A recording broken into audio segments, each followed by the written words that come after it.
We are coming to you live via Facebook streaming, via YouTube streaming, and also via Skype online. Each one of you is welcome to this Monday morning, 27th of August 2018 live streaming.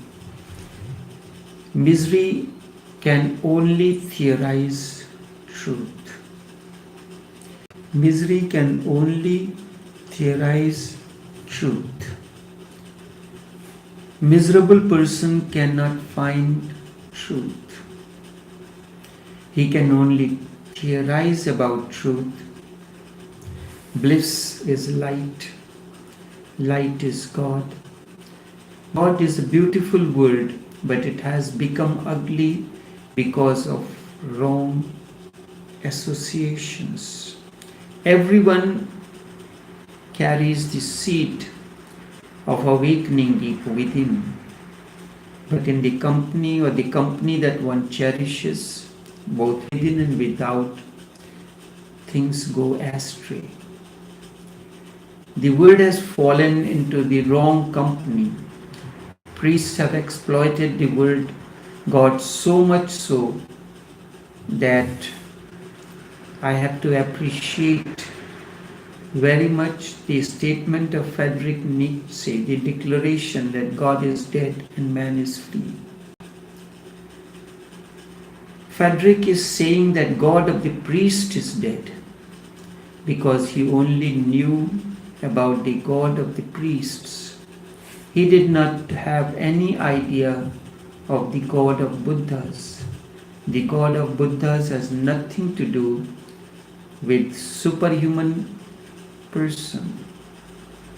It is a state of bliss, a state of light, a state of awareness. One need not believe in God at all. Buddha himself never believed in God in any way. He was atheistic as one can be, as atheistic as one can be, and yet there has never been such a holy man on earth as Gautam the Buddha was. Buddha was godless and yet godlike. His godliness, godlikeness is superb and unique. Nobody even comes closer to him. Jesus is beautiful. Zarathustra is beautiful. Mahabir is beautiful. Lao Tse, Moses, all are beautiful. But Buddha has certain tremendous beauty around him. Around him there is inexplicable grace, grace of the beyond. And it became possible only because he never believed in this stupid idea of God as enunciated by the priestly clan.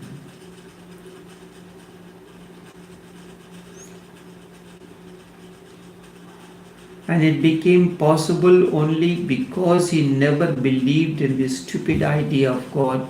He went directly into the search, into the inquiry of the existence of bliss. How does bliss exist? What is the existence of light? And in the process he became so blissful, full of light, that divinity surrounded him. Once you are overflowing light, overflowing bliss, divinity surrounds you. He knew that God does not exist as a person, instead as a quality. So it is not important to ask who is God. Instead, inquiry should be what is godliness. The same quality is there when sun rises and when the cock starts calling from the distance, or when a rose flower blossoms. It is in the eyes of the two lovers. It is there when a dancer loses himself in the dance. and disappears, and only the dance remains. Once you have experienced it, you will find that surrounding you from all corners. You will stumble upon God from all sides. Wherever you will go, you will encounter Him. It is impossible then to avoid Him as light, as bliss, as godliness. Since I have known Him, I have not been able to avoid Him even for a single moment. It surrounds. Even if you are alone in your room, He is inside you. He surrounds. He does not leave you alone. Even when you go on a bathroom, He is there with you. Even if you are asleep in your bed, He is sleeping with you. Once you have known, He is always there. In your each breath, in your each breath, and each heartbeat is there. But seek Him through bliss, seek Him through light, seek Him through awareness. Otherwise, there is a danger of becoming just a Christian or a Hindu or a Mohammedan. Be aware of all those shortcomings, pitfalls. Seek Him as bliss. Seek Him as light. Seek Him as joy. There is only one way to find truth. And what is that way? You can find truth only through bliss. A miserable person cannot find truth. He can only theorize about truth. He can think about it. He may create great systems of philosophers, but all those are just sand castles or palaces made out of playing cards. Just a small breeze and the whole palace collapses. Look at all great systems of philosophy. Have no foundation because the person who created had no experience of truth. Be it Aristotle, be it Kant, be it Hegel, be it Marx, be it Nietzsche, be it Freud, be it Bertrand Russell, all are people who have created beautiful theories, but they are all words, empty of content. They are not sustained by any experience of light, experience of bliss. There have existed two rivers of consciousness. Two rivers of consciousness, because consciousness flows. The river continues to flow. One is that of philosophers. Aristotle in the West is the father of that, the originator. Aristotle was followed by Plato, Socrates, all of them come in the same category. The other is that of mystics. That is a totally different kind of a river. It has nothing to do with philosophies. It is vision. Darshan.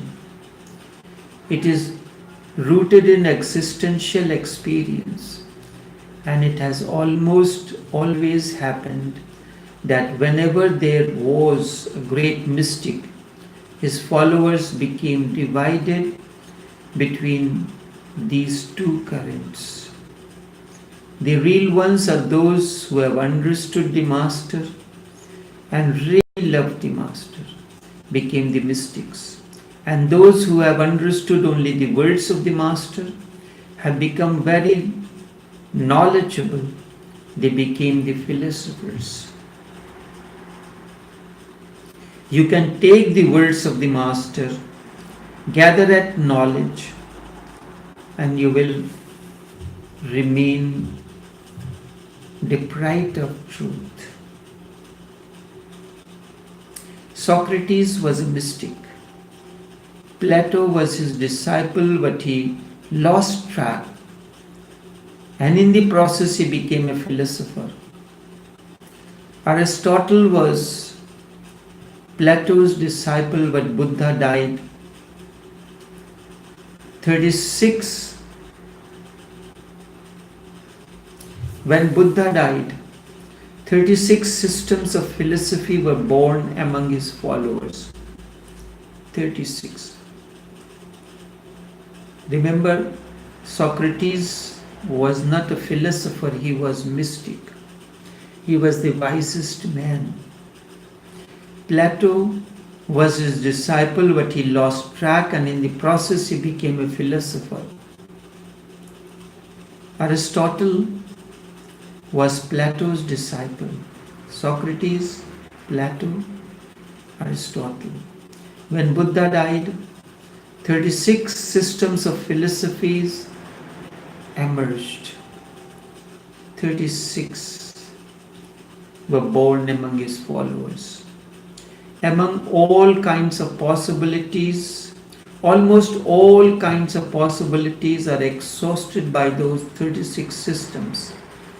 In fact, there cannot be more than 36 systems. That is, all the possible combinations through permutation and combination. The entire world of philosophy is exploded into it. But the real people, Mahakashyap, one of Buddha's most authentic disciples, remained silent. He did not say anything. He started a totally different tradition. And this was the tradition of mystics. He transmitted his experiences not through words, not through scriptures, but through a totally different kind of communion. It was the communion of the master and the disciple. It was the communion between light and the flower. It is through Mahakashyap that the tradition of Zen was born. He was the first and the great mystic followed. But it is a totally different world. There is no argument about God. There is no argument about truth. No argument at all. Mere argumentation is not the way. Instead, meditation. Meditation was the way of Mahakashyap. Meditation is the way of Zen. An inquiry. Not of the mind, but meditation. These people became more and more silent, and as you become silent, your inner source of blissfulness starts exploding. You are not experiencing bliss because you are noisy. There is a clatter of the mind, all kinds of thoughts arising, and you are surrounded by these thoughts.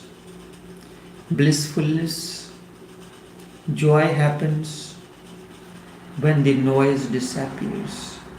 Then you can hear that sound, soundless sound. You are blind, that's why you cannot see the light of existence. As you become silent, your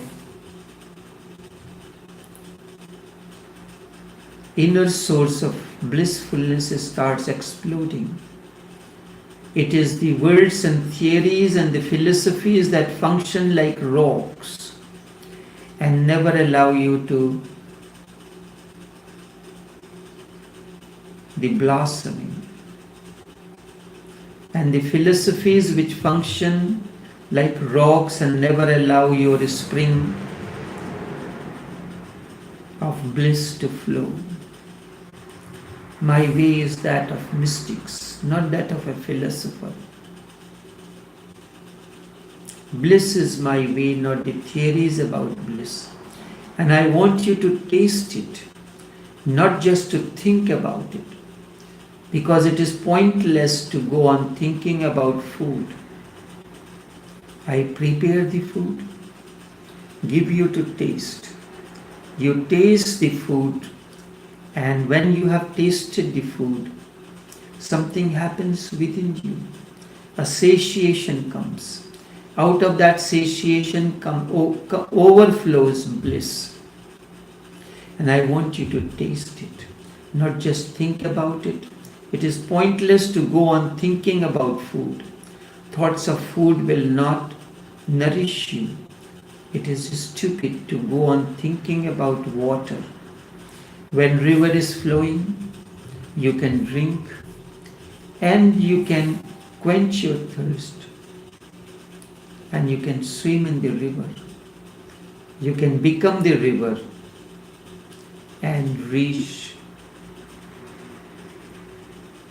And you can reach to the sea. If you are in the flow of the river, one day certainly you will reach the ocean and then disappear in the vastness of the ocean. There are foolish who remain standing or sitting on the bank and thinking about the water, theorizing about water, finding what water consists of, its composition, continue to die of thirst. So never be a thinker or a philosopher, instead be a mystic. And this is the way of realization. This is the only way that you can reach to the very source.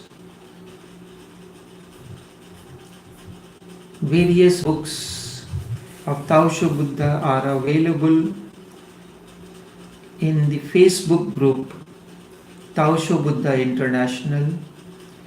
When you open the group page, on the right hand side top there is an icon called Files. You click that. Entire library of books is there. You can click, read, download. All these are available free of charge as a service to you. Only this much for this morning, because it is a Monday morning, the beginning of the week, until we meet again on Saturday. Until then, take care and do have a pleasant day.